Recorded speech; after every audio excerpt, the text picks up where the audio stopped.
There's a large collection of information on the theories of the brain's anatomy and its function as being symbolically represented in Freemasonry, mythological motifs, and other symbolism and ancient texts. That information is easy to find, but I'll still provide some links below. I'm not particularly interested in that range of study, regardless of its validity or not. It is of primary interest to Freemasonry, as the Temple of Solomon is seen as the proportions of the human body and brain, cultically represented in architecture. Temples were constructed to reflect the macrocosmological view of the world and the heavens, to be the physical earthwork of the gods, or God, from which man could identify and commune with the divine, is more intriguing a study than the Masonic brain temple, in my opinion. But this video is about neither of those subjects, though I wanted to point them out.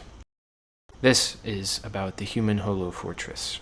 It is both more literal than the relationship of the temple of the body as architecturally projected, and more metaphorical. A holobiont is an ecological unit, the combined genome of every symbiotic organism in relation to one another. For example, in a human, it is the Homo sapien, the microbiome, and its extended environment. It is the aura of microbial and eukaryotic life put together. Everything that plays a role in a particular set of symbionts. The holobiont is the full hologenome that constitutes an organism. For us, it is the human. In the more spiritual or parapsychological sense, we might extend this beyond the hologenome of host and symbiote, and include the electrical, magnetic, and radiation frequency produced by such an ecological form.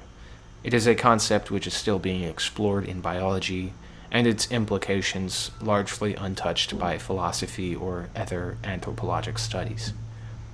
We are going to consider the holobiont in terms of architecture, specifically the fortress. The alchemical image of the fortress was imagined as being enclosed around a space existing in the mind, one which protected and fostered man's interaction with the divine and his own intellect. Any fortress exists to withstand a siege. That is its purpose, to protect the contents within the fortress. The besieging enemy of the mind can be any manner of virus, pathogen, idea, decision, pressure, psychological tactic, fear, or any form of physical activity. Any battle or sport or competition is 90% mental, so they say.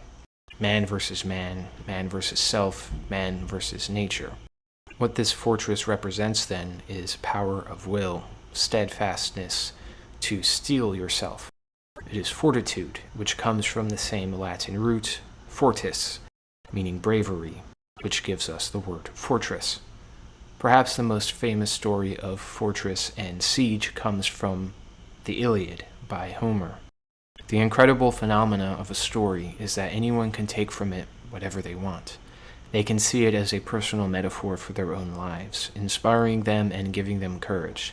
To the same degree that we watch action-filled movies of dauntless heroes that make us stronger in our day-to-day or give us courage to do something we wouldn't normally have, to continue our toils and labor, if nothing else than to be what the emblem of our heroes represent. This was the primary appeal of any heroic epic, such as the Iliad. The men fighting alongside the gods in a tale of bravery, tragedy, loss, and love. Such tales of heroism are timeless and have been written and rewritten in every age. Yet at its core they come from a singular, real event from history. The defense of a siege, a last stand against an overwhelming enemy. In essence, to fight for what one believes or cares for. In the same way that the holobiont protects the neurons of the brain, so too does man create a fortress, inspired by the signature of the neuron. That is to say, the fortress resembles the structure of the neuron as a means of defense. The best example of this concept can be found in the author David Gemmell, whose first novel, Legend, is a story of a fictional medieval world at the juncture of an empire rising and another falling. A single mighty fortress bars the path of this rising empire, one in which a last stand of warriors and farmers alike hold out against their enemy. It is in a lesser-known genre called heroic fantasy, marked by realistic and flawed characters who must rise to the occasion against all odds and their own issues. By nature of definition, only the coward is capable of the highest heroism. The outcome of the siege was written as a metaphor of his own battle with cancer. Should he die, the fortress falls in the story. If he survives, then the fortress stands. Incidentally, while writing what would be his last novel, the third book of a trilogy about the Trojan War, he would die on his keyboard. In a cruel, yet poetic fate, this time around, just as the fortress of Troy fell, so too did he die before the book was finished. His wife went on to complete the book, and would even write her own book called The City, with similar themes of heroic fantasy and a last stand fortress warfare. While I can't recommend his books enough, whether to understand the subject matter of this video, or simply to read the best fiction author, but whether it is disease, an enemy, the labor of work and life, the Holobiont exists as a fortress aggregated around a center, an extension of the neurons, the physical element of the self, which must be built up with an iron will, a walled fortress of personal code and ethics.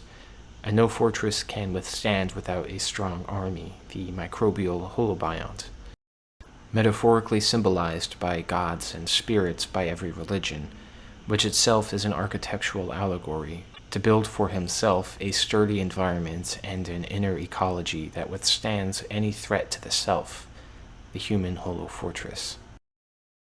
Thanks for watching.